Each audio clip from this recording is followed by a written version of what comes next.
দেখুন, হিন্দু বিরোধী সনাতন বিরোধীদের পরাজয় হবে। যেদিন আমি কালীঘাটে পুজো দিতে যাই সেদিন মমতা ব্যানার্জি নামাজ পড়তে যায়।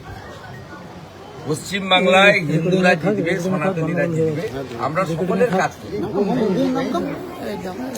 সনাতন ধর্মকে যারা গন্ধা ধর্ম বলে, যারা মহাকুম্ভকে মৃত্যুকুম্ভ বলে, যারা রাম মন্দিরের বিরোধিতা করে মিছিল করে, তারা সনাতনের ভূমি থেকে জিততে পারে না।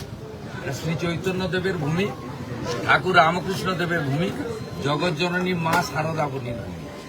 এখানেই ইস্কন, শ্রীলা প্রভুপদ, হরে কৃষ্ণ মন্ত্র, এখানেই কালীঘাট মন্দির, এখানেই দক্ষিণেশ্বর, এখানেই সিদ্ধনাথজি ও মহাদেবের মন্দির, এখানেই নন্দীগ্রামের প্রসিদ্ধ জানকীনাথ মন্দির, এখানেই সোনাচূড়ার সিংহবাহিনী মন্দির।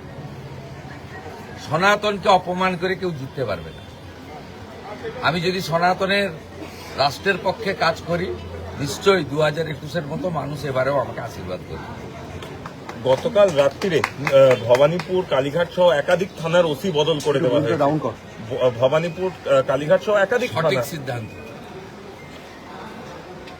শান্তনু সিনহাদেরকে গ্রেপ্তার করার দাবি করছি। এদের একদম পরিষ্কার করা উচিত। এখানে এই যে আইসিটা ছিল, এ আইপ্যাককে নিয়ে, তো আইপ্যাকে ঢোকা বন্ধ করবো। আমি এখানে ঢোকা বন্ধ করব। কি করে পরিষ্কার করতে হয় ব্লিচিং ফিনাইল দিয়ে বাবা মহাদেব আমাকে শিখিয়ে দিয়ে গেছে।